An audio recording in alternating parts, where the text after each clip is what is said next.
ناظرین کی خدمت میں ساجد مرزا کا آداب۔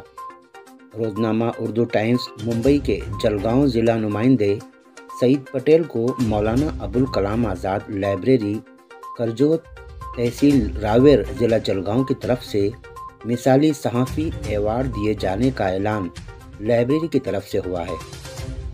سعید پٹیل کم و بیش 22 برسوں سے اردو زبان و ادب کی مختلف اصناف سے خدمات میں مصروف ہیں۔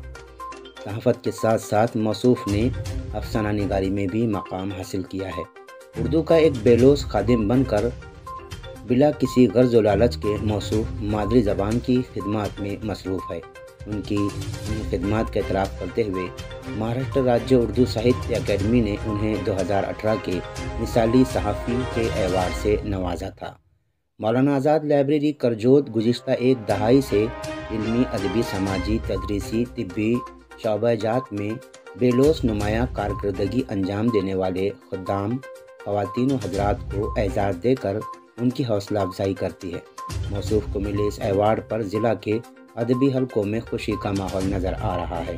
اس موقع پر انہیں پنچ گنی اقامتی اسکول کے director professor doctor B A Patel, موظف کیندر پرمکھ ڈاکٹر شکیل سعید، رئیس باغوان منیار برادری کے ضلع صدر فاروق شیخ، حافظ شفیق رحمانی، عبدالرحیم، یوتھ کانگریس سیکرٹری مقتدر دیشمکھ، نامہ نگاران روزنامہ اردو ٹائمز ممبئی نوید امگاؤں، سلطان اختر شولاپور، مسلم کبیر، یوسف رانا، نوشاد حمید، پاکیزہ پٹیل وغیرہ نے مبارکباد پیش کی ہے۔